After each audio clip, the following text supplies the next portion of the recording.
Bismillahirrahmanirrahim. Assalamualaikum warahmatullahi wabarakatuh. Alhamdulillah rabbil alamin. Wassalatu wassalamu ala ashrafil anbiya'i wal mursalin Sayyidina Muhammadin wa ala alihi wa ashabihi ajma'in. Faqala Allah ta'ala fi kitabihil karim ba'da a'udzubillahi minasyaitonir rajim. Ya ayyuhalladzina amanu taqullaha haqqa tuqatih wala tamutunna illa wa antum muslimun. Jamaah rahimakumullah, hari ini hari Rabu tanggal 29 bulan April 2020 di bulan Ramadan.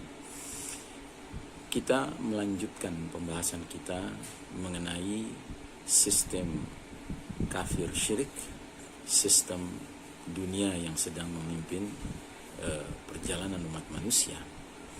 Dan ini sistem mulai berjalan semenjak sistem iman tauhid pada tahun 1342 Hijriah, 1924 Masehi. Allah putuskan, Allah takdirkan untuk mencapai masa berakhirnya, ya, yang kita kenal dengan sunnatut tadawul, sunnatullah, sunnah bergiliran, ya. Allah Ta'ala berfirman dalam surat Ali Imran 140, wa tilkal ayyamu nudawiluha bainan nas. Demikianlah hari demi hari, masa kemenangan dan kekalahan kami pergilirkan di antara umat manusia. Ada gilirannya orang-orang beriman raih kemenangan, kejayaan, memimpin dunia ini, dan ada jadwalnya orang-orang beriman mengalami kekalahan. Demikian juga sebaliknya. Ada masanya kaum kafir Allah izinkan memimpin dunia seperti sekarang, tetapi akan tiba masanya ketika sunnah tadawul ini berlaku kembali, maka kaum kafir ini Allah cabut hak kepemimpinannya atas dunia untuk kemudian Allah berikan kembali kepada kaum beriman, ya. Nah, kita sekarang berada di babak keempat perjalanan sejarah umat Islam, dan ini merupakan babak yang Nabi sebut dengan kepemimpinan mulkan jabriyah, para penguasa yang memaksakan kehendak mereka. Mereka tidak memimpin berdasarkan petunjuk Allah Subhanahu wa taala, berdasarkan kitabullah was sunnah, ya, tetapi mereka memimpin berdasarkan kekufuran dan kesyirikan, ya. Dan ini juga terkait dengan Allah taala, ya, mencabut hak kepemimpinan umat Islam dan menyerahkannya kepada pihak lain, dan pihak lain dalam hal ini adalah pihak barat, the western society, masyarakat barat, Eropa, Amerika, yang tidak lain adalah the Judeo-Christian society, masyarakat Yahudi Nasrani. Dan ini sejalan dengan hadis Nabi yang mengatakan, sungguh kalian umat Islam kelak nanti akan mengikuti tata cara hidup, kebiasaan, jalan hidup umat-umat sebelum kalian, sejengkal demi sejengkal, sehasta demi sehasta, sehingga sekiranya mereka yang kalian ikuti sudah jelas masuk ke lubang biawak, kalian terus saja mengikuti mereka. Sahabat bertanya, ya Rasulullah, al-Yahuda wan Nasara, ya Rasulullah, kaum Yahudi dan Nasrani yang kau maksud? Kata Nabi, faman, who else, siapa lagi kalau bukan mereka? Nah, inilah zamannya. Kita sedang menjalani zaman di mana sadar tidak sadar, ya, kaum muslimin banyak yang mengekor kepada pemimpin dunia, yaitu al-Yahud wan Nasara, ya, dengan segala apa yang mereka tawarkan, dengan segala apa yang mereka arahkan, ya, kecuali dari kalangan mukminin yang dirahmati Allah Ta'ala, yang tetap menjaga keistiqamahan mereka untuk bertauhid, berla ilaha illallah. Nah, lebih jauh lagi, sistem kafir syirik ini yang sudah berjalan hampir 100 tahun ini semakin mengokohkan, ya, posisi mereka, dengan kemudian mereka memperkenalkan sebuah rancangan dunia yang memang mereka ingin arahkan ke sana. Yang rancangan itu digambarkan dalam simbol yang tertera di kertas yang sekarang dianggap berharga, yaitu uang, ya, uang kertas, ya, dan khususnya mata uang dolar Amerika Serikat, dan lebih khususnya lagi di lembar $1 Amerika Serikat ada gambar seperti ini, ya, gambar, ya, piramida terpotong bagian atasnya, kemudian di atas piramida itu ada segitiga yang di dalamnya ada mata tunggal, ya. Nah, ini mereka sebut, ya, dengan sebutan, ya, di bawahnya ada tulisan Novus Ordo Seclorum, ya, Novus Ordo Seclorum. Bahasa Latin artinya adalah Novus new, baru, Ordo adalah order, tatanan, Seclorum artinya secular, world, dunia ya. Jadi new world order, tatanan dunia baru. Jadi mereka ingin memasukkan semua populasi manusia yang mereka pimpin ya ke dalam satu kotak piramida tunggal ya yang mengerucut kepada pimpinan bersimbol mata sebelah, mata satu. Yang bagi kita umat Islam itu bukan simbol yang asing bagi kita. Simbol mata sebelah adalah simbol Ad-Dajjal ya, azamul fitnah, fitnah yang paling dahsyat sepanjang zaman ya.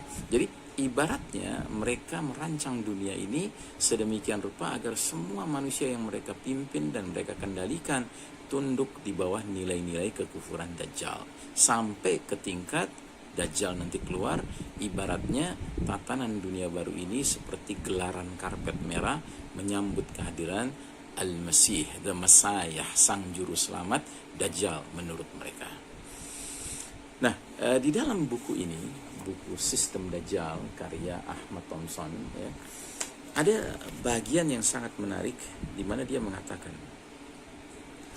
apabila kita kaji bagaimana sistem pemerintahan di negara kafir saat ini, kita akan menemukan bahwa pengaturan dan pengendalian dilakukan dengan cara yang sangat terpusat dan semakin terkomputerisasi. Dengan kemajuan teknologi, terutama di bidang komunikasi dan transportasi, bersama-sama dengan penggunaan sistem komputer canggih guna penyimpanan dan pengambilan data dan informasi, maka pengendalian yang meluas dari satu tempat menjadi kenyataan. Kini, sebahagian besar negara kafir adalah police state, negara polisi. Ya, dibanding dengan keadaan 100 tahun yang lalu, maka kini tingkat pengawasan dan pengendalian yang dilaksanakan pemerintah-pemerintah atas rakyat-rakyatnya sangatlah menakjubkan. Dan sebagian besar pengendalian itu dicapai dengan bentuk-bentuk pekerjaan yang tersedia dalam sebuah masyarakat industri masa kini. Ya.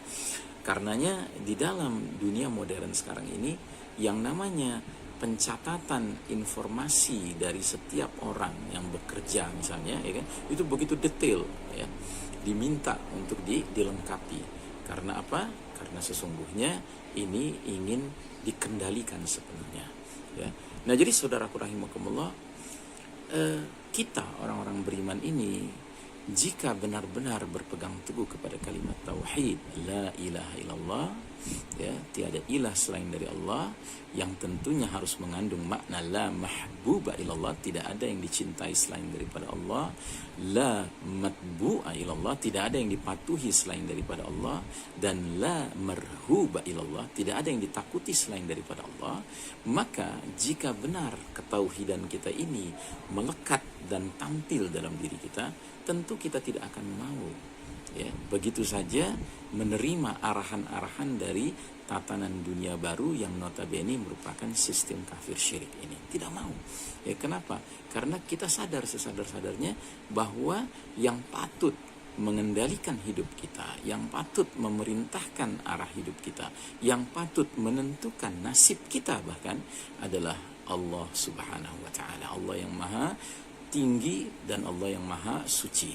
Ya, karena kita yakin bahwa jika kita mentaati perintah-perintah Allah dan kita menjauhi larangan-larangan Allah, itulah jalan keselamatan, itulah jalan ketakwaan ya.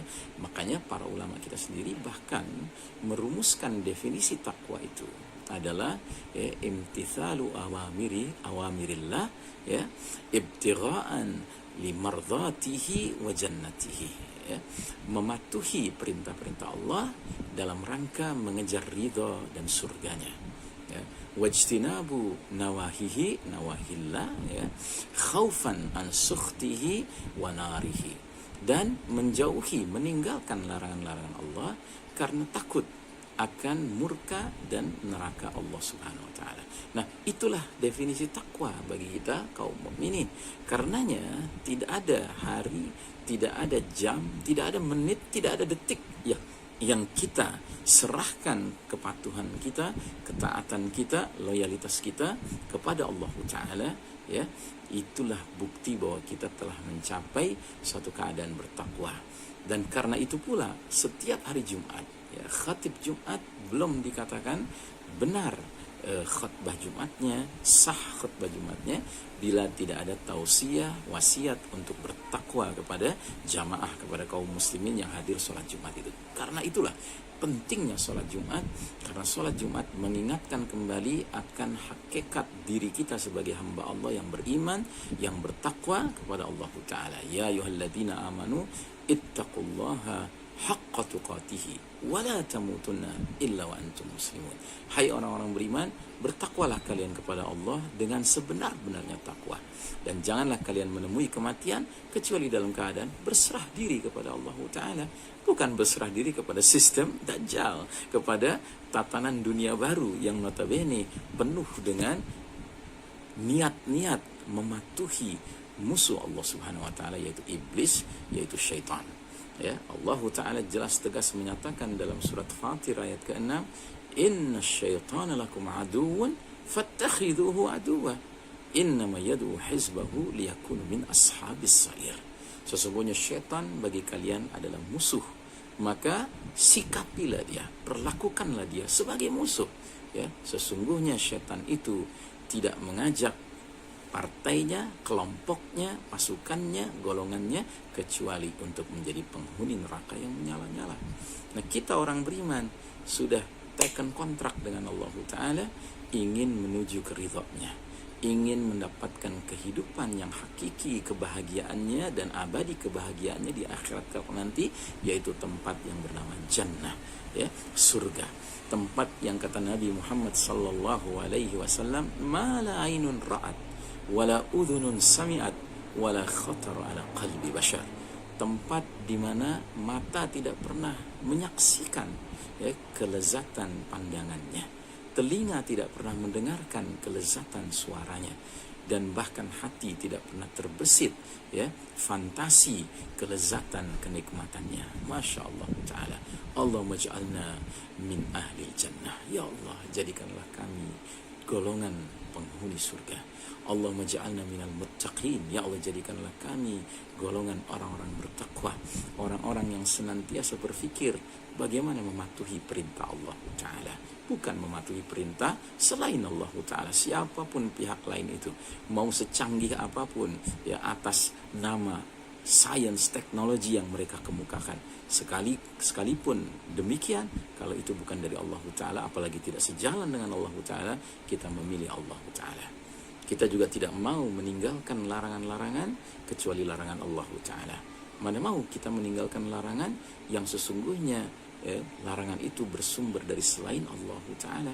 Ya, misalnya ada larangan kita untuk berjabat tangan, ya tentu kita tidak mau meninggalkan larangan itu. Kenapa? Bukan bersumber dari Allah Subhanahu wa Ta'ala. Misalnya ada larangan kita tidak boleh, ya, mencari nafkah, ya tentu kita tidak mau. Karena apa?